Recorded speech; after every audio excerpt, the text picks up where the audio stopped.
Marcia Day Childress from the Center for Biomedical Ethics and Humanities, which brings you these weekly programs on medicine and society. Our program today is titled A Playwright Takes on Medical Malpractice and Forgiveness. Every year, usually through the School of Medicine's Richardson Memorial Lecture, we offer a medical center hour that addresses the vexing topic of medical error. This year, we are actually offering two such programs: today's session, about which more in a second, and the 2013 Richardson Lecture, which will happen on February 20th with Dr. Peter Pronovost from Johns Hopkins University. Last spring, physician writer and two-time Medical Center Hour speaker Pauline Chen wrote in her New York Times column about an extraordinary evening at the theater, the Trinity Repertory Company Theater in Providence, Rhode Island. The occasion was a performance of Trinity Rep's Playwright-in-Residence Deborah Salem Smith's new play called Love Alone. This is the story of what happens after a routine medical procedure goes tragically wrong and a medical malpractice suit ensues, and also what happens to the lives of both the patient's family and the doctor who was charged with the patient's care. The play compellingly voices and bodily enacts how each family grieves and heals. But the play also explores forgiveness, a disposition and action not customarily connected with medical mistakes and their aftermath. So it was Pauline Chen's article that resulted in our inviting Deborah Salem Smith to UVA to talk with you today about her play. Happily, other connections followed, and in a wonderful collaboration with the UVA Department of Drama, we have actors with us here to bring some scenes from the play to life. Our session will close with brief remarks from Dr. Margaret Plews-Ogan, a physician here who has written on doctors' efforts to heal from as they deal with their own mistakes. You'll find bios of our two speakers and of all the actors and director in your handout. I'd also like to invite you to come later today at 5:30 p.m. Across grounds, in the arts grounds, in the Culbreth Theater building, in the Helms Theater, a staged reading of the entire play, Love Alone, with this same cast, and there will be some discussion following that as well. That's really good news. There's even better news for those of you who know UVA and some of its challenges. There's free parking in the Culbreth Road parking garage starting around 10 o'clock, and it's right across the street from the building. And I know the weather is threatening to be a little inclement today, so that probably matters too. So I'll hope to see many of you, and it's open to the public and it's free, so bring friends, students, classmates, neighbors, whatever. We'll look forward to seeing you there. So now it's my pleasure to introduce to you Deborah Salem Smith, this wonderful ensemble cast, and Peggy Plews-Ogan. It's all about Love Alone. Thank you very much for coming. I'm going to just very quickly have them introduce themselves since they were so generous to come today. Hi, I'm Chris Murray. I'm a second-year acting grad. Hi, I'm Whitney Whiteman. I'm also a second-year acting grad. I'm Richard Warner. I'm a member of the Acting Directing Faculty Drama Department. I'm Allie Stoner. I am a fourth-year undergrad drama major. I'm Judith Reagan. I'm at the university's Teaching Resource Center and also in the drama department. Great, thank you. So the inspiration of this play began actually in 1957 in rural North Carolina. My grandmother was standing on the porch of her farm, and her 4 children were standing along the highway waiting for their school bus. And her youngest son, who was 8 years old at the time, was particularly excited about going to school. So when the school bus, a school bus, came pummeling down the highway, he darted into the street, into the highway, assuming that it was his school bus. And no one knows what happened next, except for the fact that the bus, not expecting to stop at this farm, struck her son. My grandmother ran down from the porch, picked up her son, put him into the car, drove him to the county hospital, where he was pronounced dead on arrival. She then drove back to her farm, where chaos had erupted. Other farms, families had come, the sheriff had come, there was total chaos. And she did something that was very unexpected, which was she forgave in that moment the 18-year-old bus driver, which caused a lot of tension in her own marriage for a few years. But over time, she was steadfast in that forgiveness. She started exchanging letters with the bus driver. He lived a few towns away. And then over the years, he started sending her flowers on Mother's Day. When he moved out of the mountains, whenever he would come back to see his parents, he would make a trip to see her. And then in 2004, when she passed away, and we had a very large, typical evangelical Southern funeral for her, he showed up unexpectedly and gave an absolutely moving eulogy to end her funeral. And we've always referred to him as the bus driver, which is so terrible. His name is Ted, but that's growing up. It was the bus driver. So as you can imagine, as a child, it was absolutely impossible to ever be in a fight with anyone because this mythic story would get hauled out and put in your face about the power and importance of forgiveness. And I'll admit, growing up, that I actually came to believe that, God forbid, some sort of tragedy befall me, that I was ready to understand, because I had seen firsthand in both my grandmother's life and in my mother's life, who was standing with her brother that day along the road, the importance of that act. But then in 2006 and in 2008, I had my own children. And I realized that if, God forbid, one of them ran into a road and was hit by a bus, I honestly don't know what I would do. And I realized the truth of life, which is you can say something, but until it's your tragedy, you don't know who you are. You hope you might be a certain person, but you don't know until it happens to you. So I desperately wanted to write about this. I wanted to write about it for years, but especially after my own children were born. But I thought, I'm the Playwright-in-Residence in New England of a regional theater. If I put up a play about 1950s, small town, evangelical, Christian North Carolina, I don't know if the audience won't sort of put up an arm and say, wasn't that so nice back then when we used to forgive people? And so I thought, how can I actually move this story so that it feels like something that could happen to us? And at the time, my partner was going through medical school and then her residency in psychiatry, and it was completely eye-opening for me to get a little glimpse of what it's like to be a doctor, because I'd only ever seen medicine as a patient. And I realized the absurd expectations I had for my own physicians. And I realized the courageous and intuitive art that is medicine. And I kept thinking about the George Bernard Shaw quote. He once said, "We have not lost faith, but we have transferred it from God to the medical profession." And I was really struck by the unrealistic expectations people often have for their medical providers. So she's going through her training, she graduates, my partner graduates, and then a number of her colleagues and our friends start getting named in lawsuits. It seemed relatively quickly to me that they got out and were immediately getting involved in things. And watching the profound impact that even just being named in those lawsuits were having, both on their careers and how our friends and colleagues were approaching their careers, but even more so, I would say, on their marriages and on their just broadest sense of self. And in the meantime, so I have this revelation occurring, and then in the Midwest is my father-in-law, who's an extremely successful lawyer, and 25% of his law practice is medical malpractice, but he sues for plaintiffs, so he sues doctors. As you can imagine, family holidays can be quite entertaining.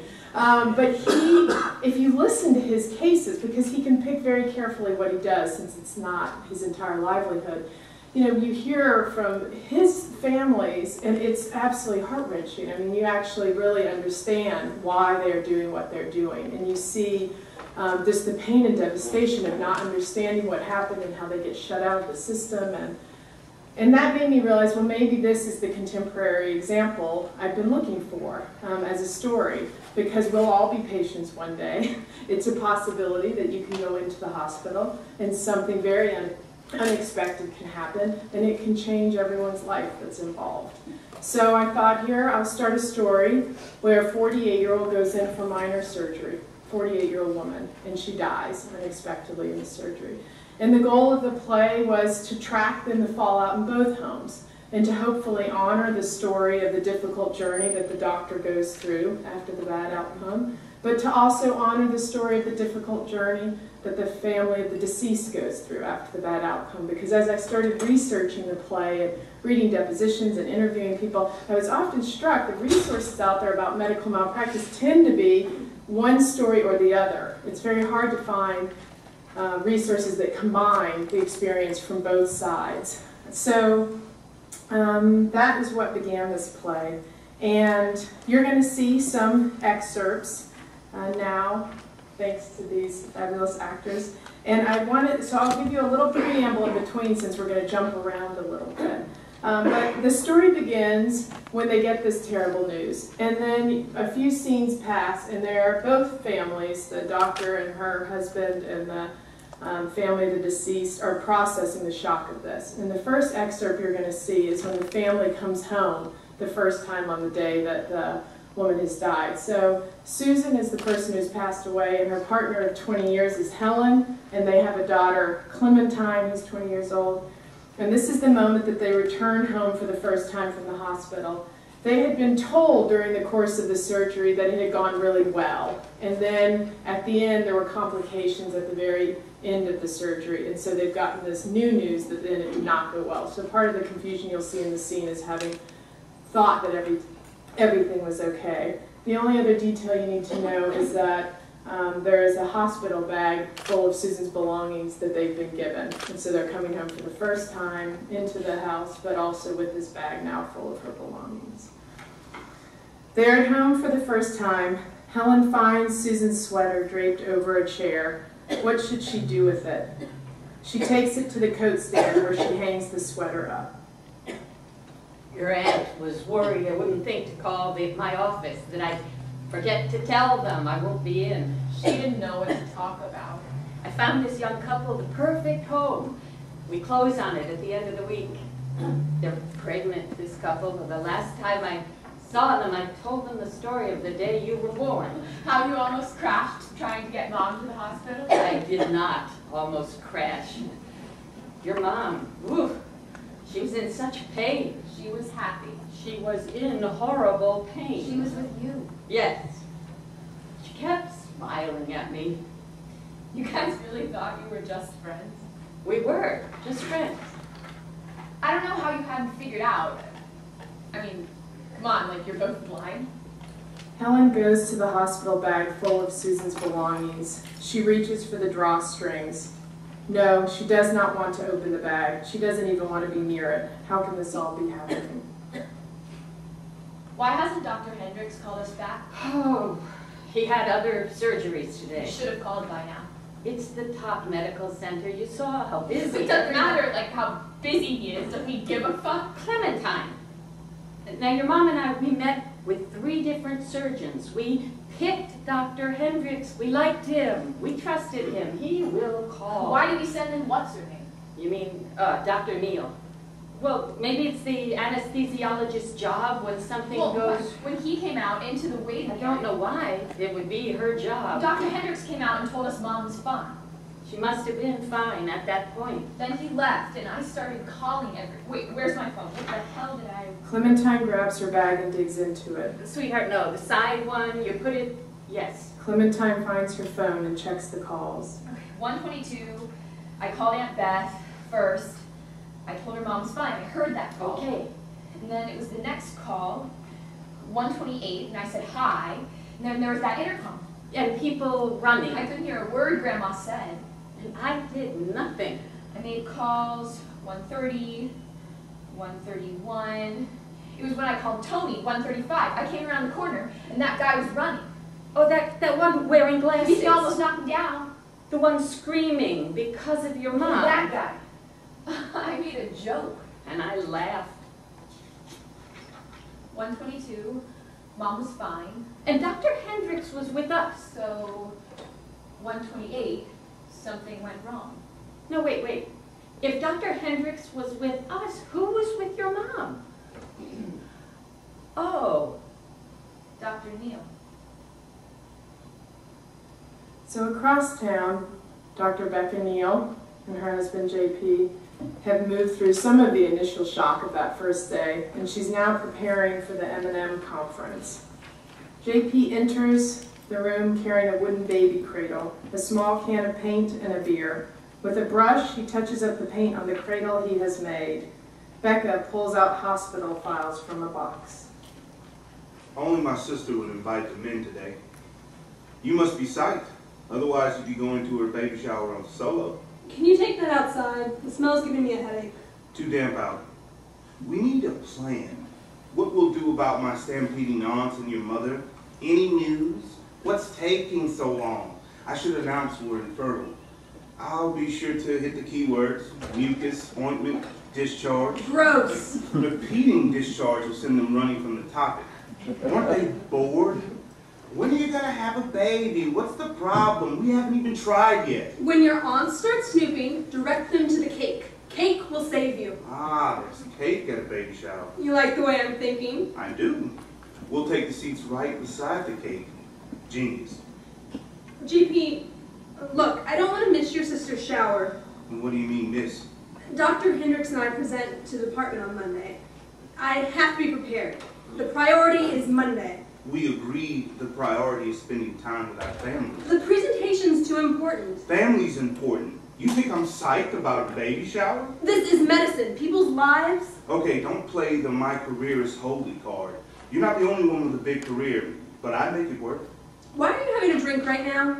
Changing topics? Well, it's a little early. I love your sister.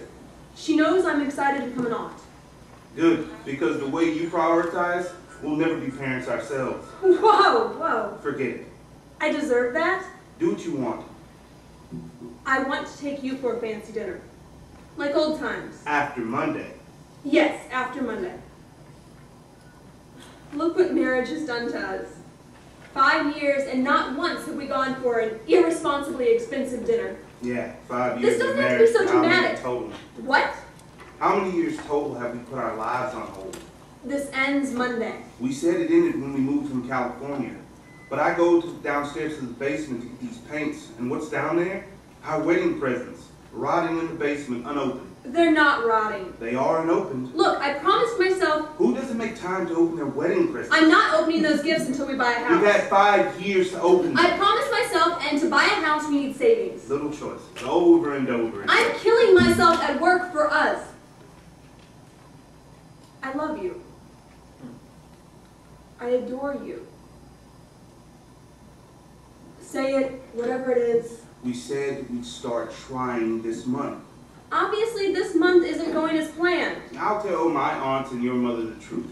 We haven't tried yet. There's no problem, right? No problem here. So a little later in the play, the daughter, Clementine, has brought in a lawyer because they've not been able to get information from the hospital. And she assumes, this is the lawyer, she assumes that if they get a lawyer involved, she can at least get some of the basic answers. So this next scene is a scene where the lawyer has come to Helen and Clementine's home to tell them some of what he started to uncover. And meanwhile, at the same time across town, Becca Neal, the doctor, had only been a few months into working at this hospital, and so she at the same time is discovering some things about her colleague who she was in the operating room with. There's one reference in this to Googling, and there's an earlier scene where Becca and JP have had a fight because in his attempt to connect and discuss the bad outcome with her, he Googled the patient, which upsets her in an earlier scene. So you'll hear that reference. Here we are, Becca and JP surrounded by medical files, Helen and Clementine at home with a visitor, Mr. Rush. They too are surrounded by medical files. No one warned you. No one told me. So the hospital thinks he's... That's why what? I mean, That's why you keep getting paired with him. The other doctors avoid him. You got set up. set up? Look at all this. Dr. Hendricks settled a botched surgery case in '95, $75,000. 98, he settled another case involving a baby he saw in the ER. He missed a bowel obstruction, sent the baby home. The baby died the next day. The He's baby incompetent. He can't be. Died? Look, this baby died. His share of the damage was $500,000. He's also sued in 2001 and 2004. All of these. All those He settled. can't be incompetent. You're saying Dr. Hendricks, well, our Dr. Hendricks? Wouldn't the hospital have done something? Now, one in 2005 was eventually dropped. Probably Maybe it wasn't his fault then. Probably was that fault, even though it got dropped. Fault? Finally, 8 months ago. 8 months ago, Dr. Hendricks put a feeding tube in, patient vomited, aspirated, and died. 8 Yeah. months ago? What are you telling Was he It suspended? took 3 weeks and went to the Bahamas. I don't know if it was by choice or if the hospital required him to take a vacation. A vacation? Stop. I can't deal with all this other whatever. All I want to know is what happened to my mother in that room, and we know Dr. Hendricks wasn't in there. How do you know he wasn't? He was with us. The whole time? No, but I was making calls, and we have a record of my calls. And you checked those calls against the time of death? What?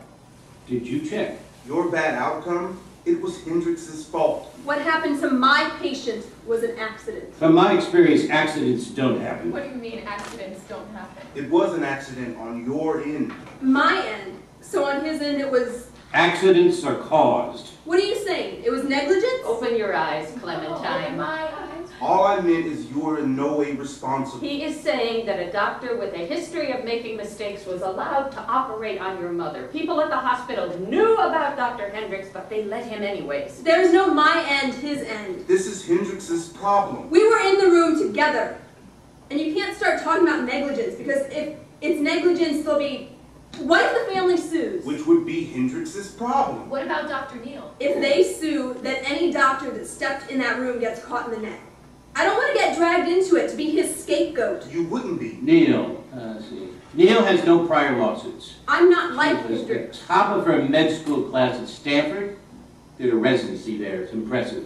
She only began the hospital about a month ago. I told you, he's a charmer. We met with Dr. Hendricks. Your mother liked him.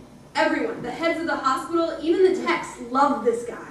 He even finagled it so some of the male nurses get membership to his fancy golf club. And your mother was scared, so I asked him point blank, do you ever have trouble with these surgeries? And he actually said, I have more trouble with my 9-iron. They aren't going to rat on him. The issue's going to be cause of death. You find out who caused my partner's death. Hang on. Oh, God. Is anyone talking about a Like lawsuit? what? We find out what everyone did. Cash wine. Both doctors, every nurse, every specialist that stepped into that room. I know the names of some of the nurses. Look what I found. 6 months ago, the patient had throat surgery. She had a polyp removed. She had persistent hoarseness after that surgery. No one's talking about a lawsuit. That right? nurse Linda, what was her last name? Was the appropriate follow-up done? There have to be records. Maybe she had scar tissue. Maybe that's why I had trouble extubating her. Was it Miller or Milton Clem? Which was it? Why are you into her medical history? Clem, do you remember? Because, look, she was a smoker.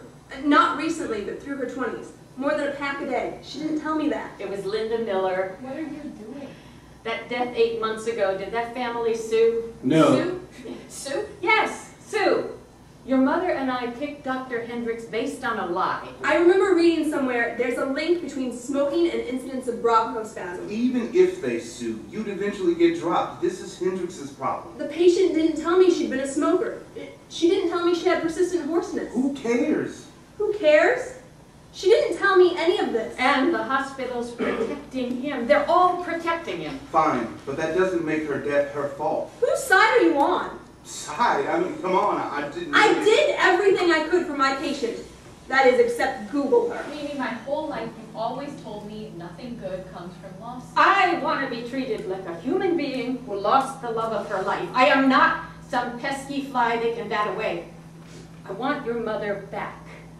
Since I can't have her back, I want those doctors to say out loud what they did wrong. And if they don't, if they won't pay me with words, then I want to be paid in money. All right, all right. I don't want to be involved. Sue if you want. She can't sue. What? I can't? You don't have a legal right as a lesbian partner.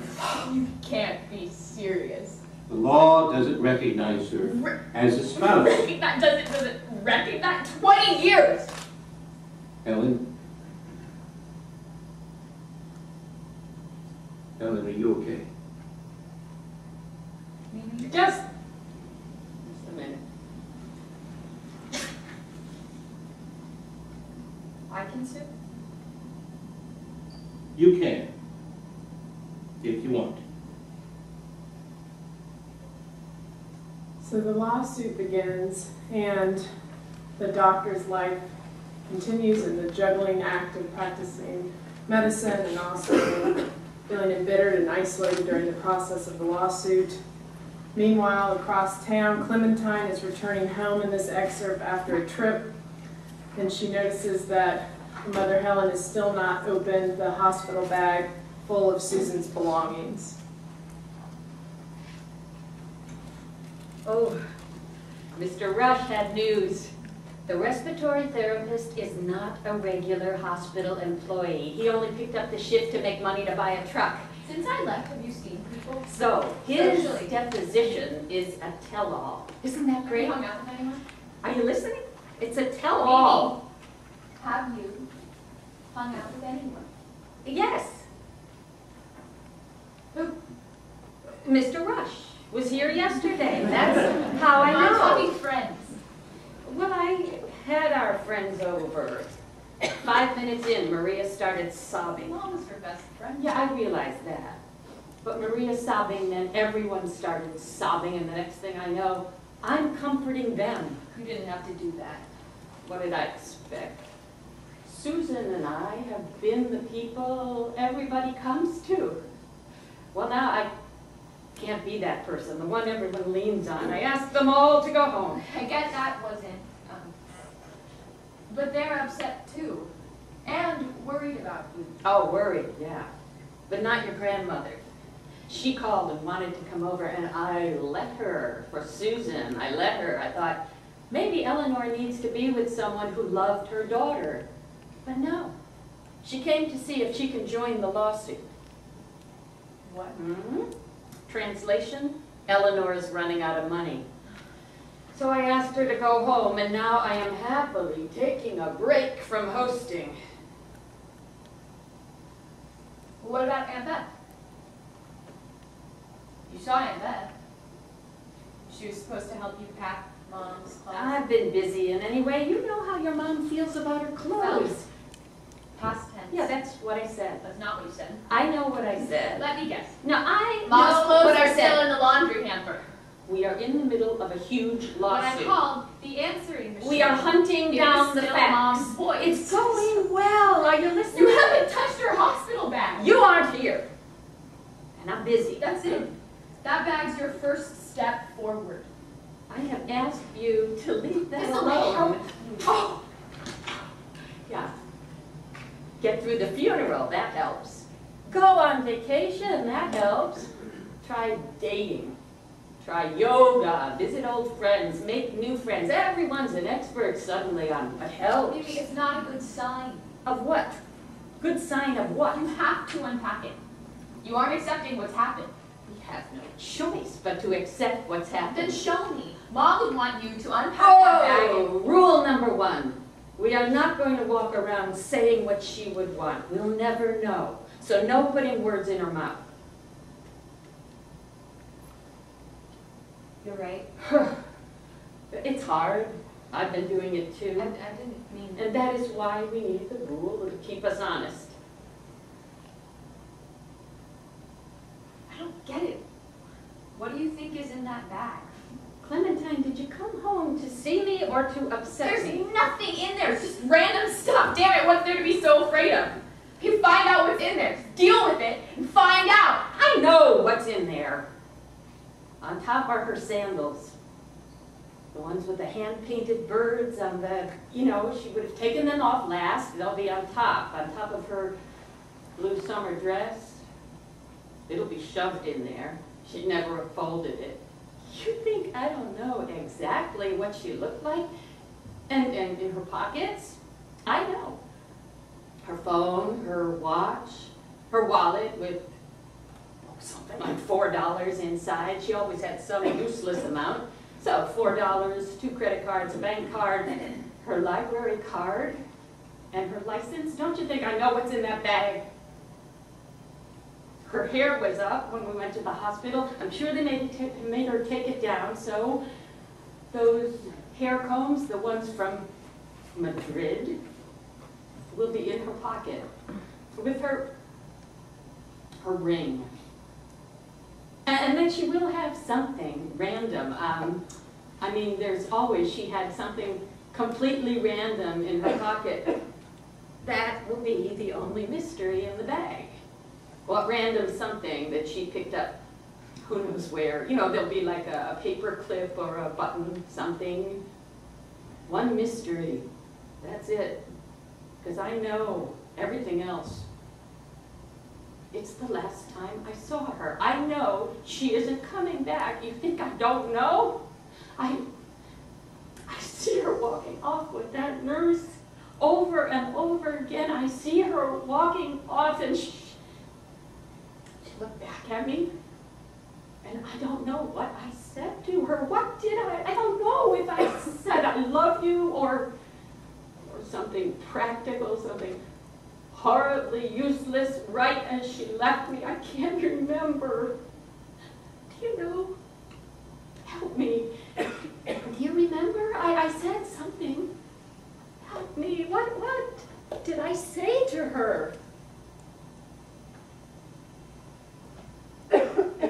Then across town, the doctor is in her deposition, and this was in the production of Spring projected, so the doctor's back was to the audience, and we saw a huge image of her face during the deposition. You'll hear a few lines from the daughter Clementine as if she's watching the DVD of this deposition. So, one day a woman goes in for surgery. She's lying on the OR table, and who walks into the room? Huh? Sounds like I'm about ready to tell a joke, doesn't it, Doctor? Not really. No, it isn't your laugh ha-ha story. It isn't. Ends with Susan Howe, a 48-year-old woman, dying. Not a clever punchline. So a surgeon and an anesthesiologist walk into the room. Who's in charge? Dr. Hendricks, sir. He's a board-certified surgeon. He's the expert. I defer to him. Defer. Yes, sir. Your entire medical training is based on reporting your assessment to the senior physician. Their experience is your guide. A patient needs help breathing. He's the guy that makes the cut. Correct. He'd do a... Tracheotomy. Do you ever do those? No, it's out of my scope of practice. Oh, you're not trained in those. Surgeons do those. Yeah, I'm going to confess to ignorance here. What are anesthesiologists trained to do when a patient needs help breathing? We're trained to do what's called a cricothyroidotomy. Oh, fancy word. I'm going to try to repeat that. So, that's how an anesthesiologist gets an airway in an emergency? Technically, yes, but I've only ever done one of those on a pig during advanced trauma life support training. That's why a board-certified surgeon is the expert. Now, there are discrepancies, as I'm sure you're aware from what Dr. Hendricks says went on in that operating room. You tell me what you recall. Yes, sir. The patient's saturation levels Now, fell. look how much paper we waste doing this. Oh, no, let's start here under this remarks. You wrote, quote, patient opened his eyes on command. So after the surgery, you asked Susan Howe to open her eyes? Correct. She opened her eyes? Why? She did. It's a step in the process. That's how we know she's ready to extubate. My mom opened her eyes? She immediately had problems. God. Yes, sir. Her upper airway collapsed on itself. I called back in Dr. Hendricks. We decided to re-intubate. After my first attempt, I said, I don't think I'm in. Dr. Hendricks said, you're in. I hear breath sounds. You listened for breath sounds? No, the situation deteriorated rapidly. I was trying to re-intubate, to administer drugs, and as I was going to say, when her levels fell, I said again, I was adamant, I don't think I'm in. We need a trach. That's how I said it, just like that. Dr. Hendricks said, no, hold off, so I didn't ask again. You never listened for breath sounds yourself? I followed rank and protocol to maintain order in the room. You deferred. Correct. Dr. Hendricks testified that it is the anesthesiologist's job to determine whether you're in the airway or not. He's a board-certified So surgeon. I found this manual, and it says that it is the anesthesiologist's job. Doctor, would you hold this manual, please? Do you agree now that it's your job? Yes, if you mean technically. Wait. You testified he was in charge. Dr. Hendricks is a senior physician. But now you agree with him? I agree technically, but in this situation, rank was a factor as well as the physicians with different levels of experience. Discrepancies. Now, you read Dr. Hendricks' deposition. I was not... Well, I said you read his deposition. I read... Yes, sorry, I read it. Now, these are Dr. Hendricks' exact words. Okay. Quote, on one occasion, Dr. Neal suggested a trade. No, I said 4 times. Suggested. I adamantly requested Whoa. the trade. But why be adamant? What? You testified you believed Dr. Hendricks when he said the patient was getting air. So why be adamant? I mean, I relied on Dr. Hendricks. He heard breath sounds and saw air in the tube. Yes, so you believed him. Hmm? Then why did you call in a respiratory therapist? Respiratory therapist reports he came in and said, quote, I don't hear breath sounds. I don't remember that. You don't remember calling in a respiratory therapist? I don't remember him saying And that. more from his notes. Quote, upon entering room, patient cyanotic. Mm-hmm. By definition of someone cyanotic, she is not getting enough oxygen. Kyle didn't tell me. Wait, It I'm was asking you a chaotic and we were question. doing Don't talk everything- over me, Dr. Neal! Let me finish my question. Then you answer. This is for the record. Yes, sir. All right, let's forget about the respiratory therapist. What did you observe about the patient? She had an obstructed airway followed by a collapsed airway. What did she look like? I noticed that the patient was very blue and purplish in the face and neck. You said that Dr. Hendricks heard breath sounds. If he was correct, then would the patient have been blue and purple? No, she wouldn't. And yet you believe Dr. Hendricks? I can You must have been within inches of the purple face? I can clarify. Doctor, you believe a tracheotomy was necessary for Susan's survival? I do. I mean, even if not 100%. Dr. Hendricks wouldn't do it. Then why didn't you do a cricothyroidotomy? Now look, I can't say that fancy. It wouldn't have been appropriate for me to hip check a general surgeon. You were trained to do it as a life-saving measure. Wouldn't you say this qualifies as a moment to do all possible life-saving measures? But this, I mean, I'd only once on a pig, and at this point in my career, I mean, I had just finished my residency. You testified your procedure would have accomplished the same thing as his. Didn't you consider it necessary to push Dr. Hendricks aside? I would not disrespect a senior The physician. fact of the matter is, Doctor, he was disrespecting your opinion, was he not? He was conflicting with my opinion, yes. What I see is, despite your impressive training, despite the fact that everything was telling you that things were going south, despite the fact that you then decided Susan Howell was at the risk of dying if a tracheotomy was not performed, you were more worried about maintaining rank and cohesion than your patient's health. No, that's not a true statement. Which part, Doctor? He heard breath sounds. And you knew Dr. Hendricks was wrong, didn't you? I was just... Answer the question. Answer the question. Did you not know that he was wrong? Yes! Ever since this case, I've been trying in my mind to do a crime scene. No, I mean, almost like a plane has a little black box that records everything and tries to reconstruct, and I've been doing that, and it's just, what do I do with this enormous sense of regret?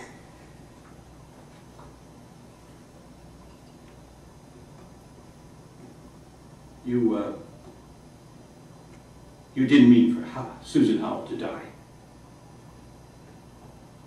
She started to suffocate, and you can't explain to yourself what happened next. Think back, Doctor. Was it doubt that set in? So those are the excerpts. Can we thank the cast?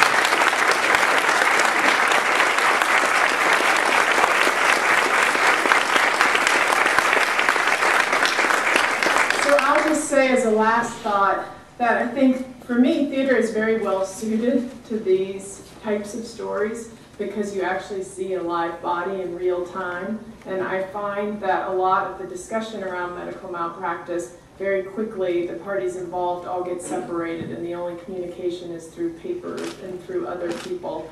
And I found in writing this play that I thought often about the fact that I don't know why my grandmother, I don't know why she was able to forgive in that minute so soon and so clearly and so quickly, but I have to believe to some degree it was showing back up at the farm and having to actually deal with this 18-year-old who was absolutely distraught and devastated in her presence and was going to be in the community and was someone whose humanity was going to be very clearly in her face. And I think for theater, one of the things I'm always drawn to over and over again in theater is the opportunity that we have for empathy for strangers as they're depicted in stories for us. So thank you very much.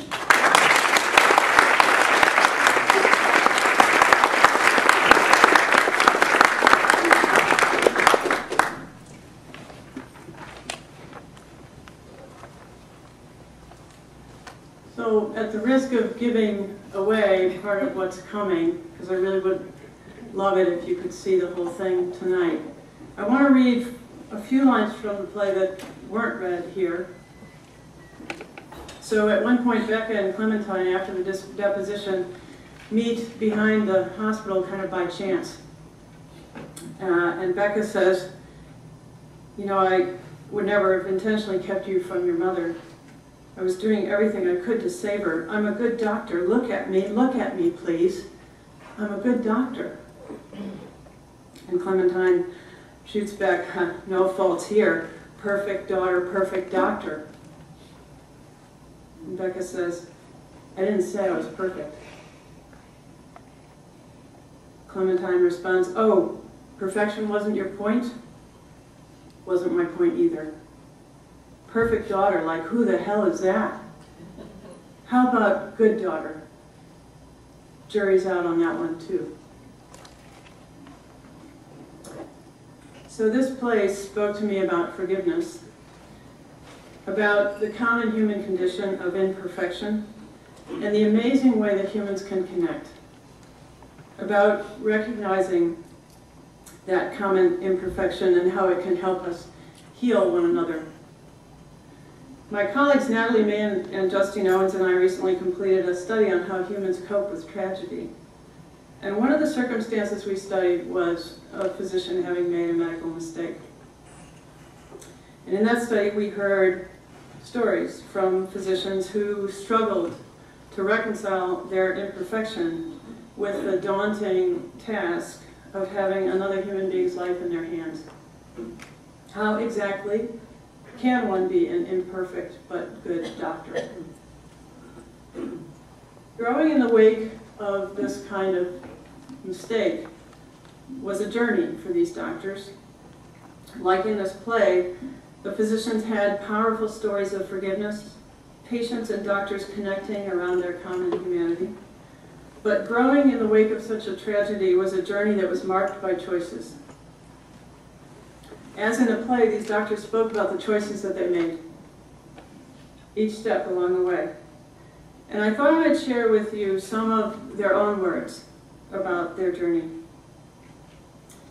They spoke initially of the initial choice they made was to accept and acknowledge their mistake. One physician put it this way.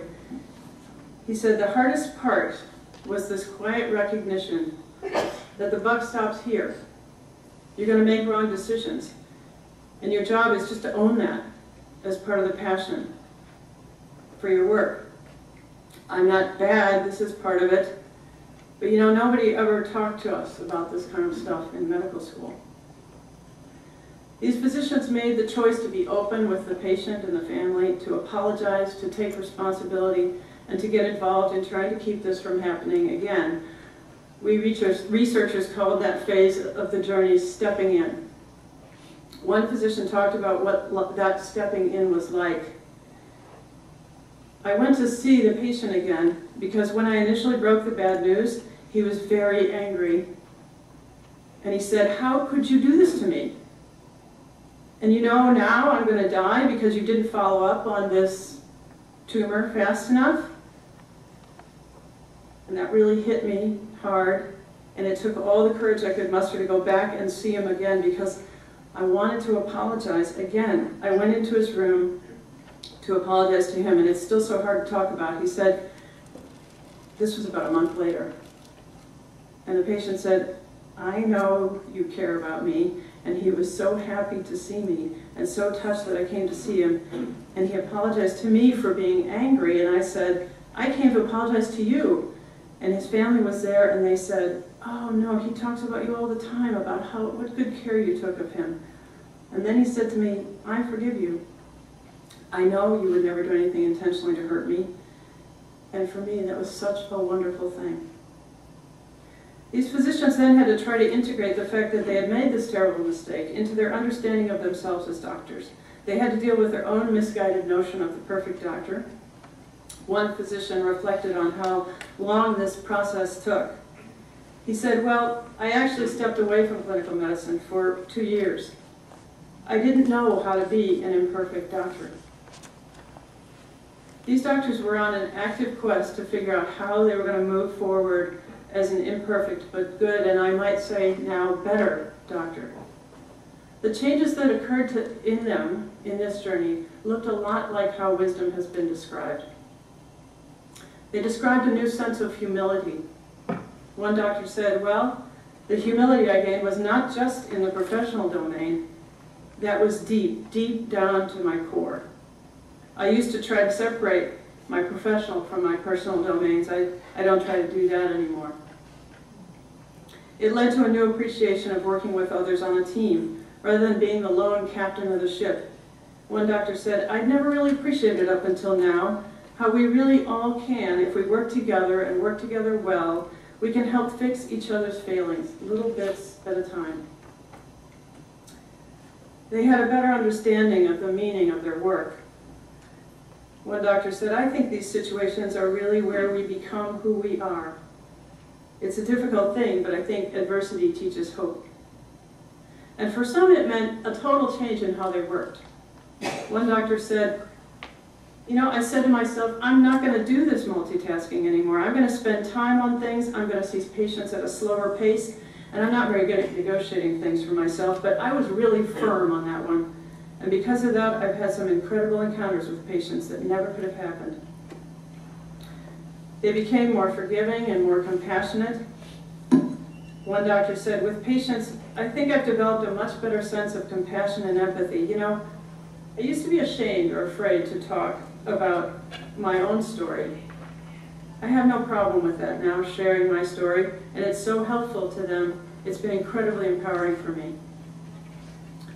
I guess what's so hopeful about this play in the end is that it reminds us that we can choose to heal one another and ourselves. One physician put it this way when she was talking about the role of apology after a medical mistake. She said, it needs to be a part of how we bring about healing. Whatever type of pain or brokenness that we may have caused, this is how we have to be a part of the solution, part of the resolution, the reconciliation, if you will. As scary as that apology may seem sometimes, it's really the only way that is acceptable. Henry Nouwen, the theologian and writer, said it this way. He said, every time there are losses, there are choices to be made. You choose to live your losses as passages to anger, blame, hatred, depression, and resentment, or you choose to let these losses be passages to something new, something wider, and something deeper. Thank you for the privilege to respond to this.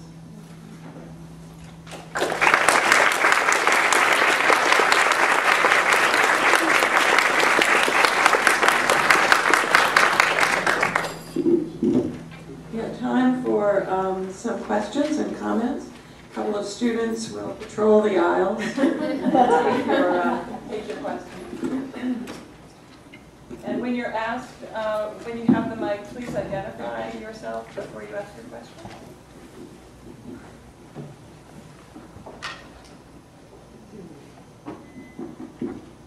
Hi, I'm a medical student. I'm a first-year medical student, and I just want to say thank you. This really influenced me. It was really interesting to see both sides and how just everything you wanted to point out. So it's easy to blame the doctor, and it's easy to shunt the family because like the doctor is also defensive. But I don't know, it really added to me to see this interaction. You're all great actors, so thank you. Thank you very much.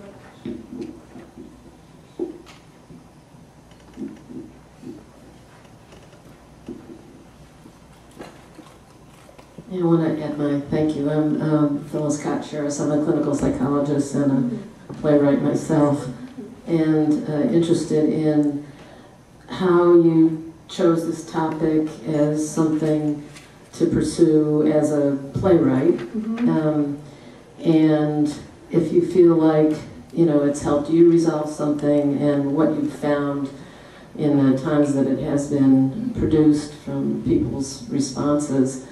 And secondly, I'm thinking about it's brought back to me a time when I was in my internship when I had a patient who committed suicide, and what a difference it made to be a part of a group. It happened to be Dr. Irv, who was leading this group therapy for us, and to hear him say, you have to be able to handle this, because I thought I was just going to drop out at that point. And it really does, I don't know, without that support of a community of professionals, it would be very hard to go on taking those risks, and obviously I did. But I'm sure you have found responses from people who have seen your play, and I'd be curious to hear about that. Thank you. Yes. I wasn't really sure, you start a project as an artist with your own questions in mind. So that was why I provided the backstory about my grandmother. And I underestimated, and I think Trinity, when we did this show last spring, really underestimated how much the medical community would want to engage with the topic. I wasn't sure if it would be the last thing on earth the doctor would want to do at the end of the day. But we had an amazing turnout of both med schools and residencies and doctors in the community. And it's a really interesting play. The actress at Trinity who played the doctor said that she could tell show to show in the first 10 minutes when she has to break the news to Helen, she could tell quickly who was in the audience and what the response in the room was. But she could also tell through the course of the play how it ebbed and shifted, and that as an actress is a little disconcerting because you expect, once you've sort of established your character, that they're on the ride with you, and that she felt sometimes the audience getting frustrated with her, when it was a predominantly medical group, and sometimes proud of her and had her back, and sometimes questioning her. And so the actress, was really articulate about saying what a strange experience from an acting standpoint it was night to night. But I think, that we had a lot of talkbacks after the shows, and a lot of people stayed, and I was really surprised by how courageous some people were in sharing experiences they had. They were always, lawsuits that had been concluded in some way or another, but we're talking about things that had happened professionally to them, which I think was very eye-opening for the lay audience, the non-doctors in the room, because I think we inevitably, it's very hard to understand what medicine is like for a doctor, and I think audiences were surprised by how long doctors had held on to some of those experiences in their lives. So it was great, and it definitely grew into something much. A lot of people would say to me, because there's this scene that was just referenced where they run into each other in a parking lot, and people would say to me, well, in the realities of today, people don't see these people again. You're not, unless it's in a contentious courtroom. And I said, yes, that's a liberty of art that I can say. I think we need to see this scene. And we need to see the doctor not fall to pieces or do anything crazy, but we need to see, let the doctor see that there's a daughter who's lost someone, and that the daughter has her own guilt about who she was even as a daughter. And then what does that do? I don't know. That pushes the doctor into even harder territory maybe, but also a deeper, as we were just saying, openness and humanity. So it's taking some license as an artist. Any other questions?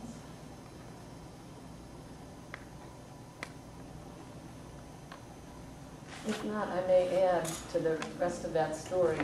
I love what you said about what you call it stepping in. With my co-therapist, we went and visited the wife of this man, her husband, who had committed suicide. And I apologized and profusely, and she ended up comforting me, which was, you know, really quite healing for everyone. So the stepping in part is really powerful if you can have yourself do that, and it's great that you can show how that happens in the play. Thank you.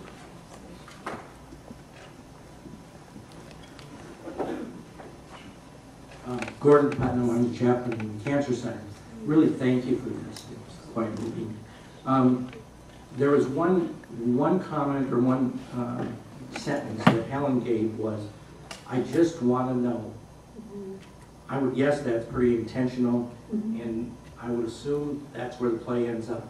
I just want to know, and that seems to be the most important thing in malpractice. Well, we were talking about that in a seminar this morning because I was likening it to how we bring home the bodies from war. You know, it's a major priority as a country that we bring the bodies back, that we give as much information to the military families as possible about what unfolded around their loved one's death. And I think that's a kind of good example for the medical community to remember, that we as a culture value trying to make something that can be very irrational into a rational story so that we know how to move forward with our lives. And I was really struck in the interviews I did with attorneys that often that was the big starting point for families, is feeling that they had been shut out of the process and that they didn't understand just literally what happened. But something you didn't see in this excerpt that was also really important to me is that, you know, in the deposition scene, I was struck reading depositions and talking to families because, you know, even what the facts of the world are very slippery and are very personalized. So, you know, the daughter latches on to this idea that her mother's eyes were open when she hears this in the deposition. Medically speaking, it's irrelevant as a detail in the deposition, but to the daughter, it gives her the false hope that there could have been a moment of some sort of closure with her mother. And I was struck over and over again in conversations and in research about, you know, these depositions come out and the families have access to them, and the families gravitate to certain details that take on tremendous meaning to them, though in a medical context may take on no real meaning. Or again, you know, what the medical malpractice attorney is able to turn up in the course of this deposition with the doctor is not necessarily what keeps the doctor up at night from that case. And that might not be the thing at all that she feels she could have done differently, even though he has to hone in on one sort of story for what occurred. And that doesn't mean all of those truths aren't right. I mean, one of the things I was really struck by in writing this play is, you know, we all have different needs when we're grieving, and they're all real and legitimate, and unfortunately sometimes they're in conflict with what people around us need as we're healing, and that is really difficult because then you have two loved ones, a mother and a daughter, for example, who one needs to move forward and one does not, and those are probably both right and legitimate, and yet are going to create a lot of isolation in the home.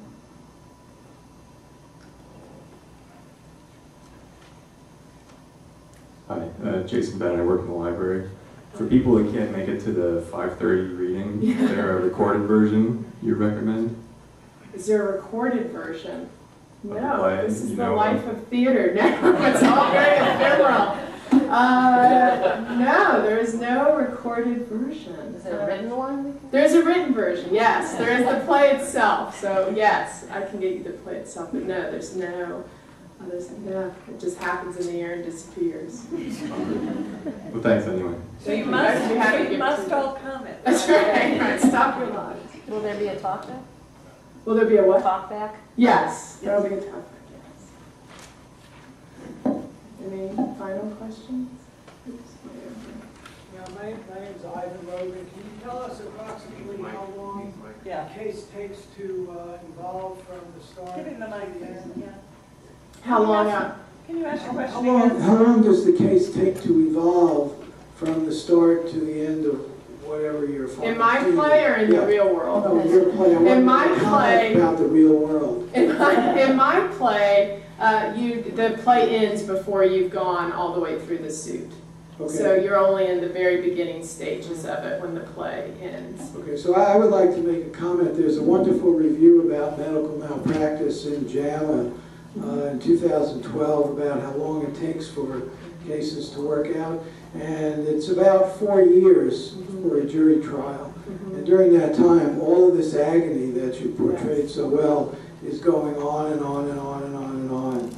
And it's just so painful to everybody, both the plaintiff and the defendant. Did you say 4 years? Yeah. 4 years. 4 years on average. And I think, you know, we were talking again this morning about that because there's no, you know, we have the Kubler-Ross like stages of grief, but what happens when some of those stages get put on hold because of a lawsuit and the demands of a lawsuit to revisit what happened, and then you pick up momentum again and then it stops, and what happens when you get trapped in that place of anger for a long time? You know, one of my original questions in writing the play is, do lawsuits help the grieving family? I don't know. You know, I don't know the answer to that. But I agree with you. I'm very intrigued, you know, and concerned about the fact that this process for everyone paralyzes what you would naturally be going through to heal and move forward. Well, lawsuits may take 4 years. We've only had 1 hour. And I'm so sorry that it's at a close. But again, I encourage you to come to the 5:30 presentation over at the theater. I also encourage you to come next week. Our Medical Center Hour is a program on eating disorders, the invisible epidemic, with medical student Brooks Broderick, Robbie Munn, who's from the community, and Amy Chestnut from the Women's Center here at UVA. Please, again, thank the actors and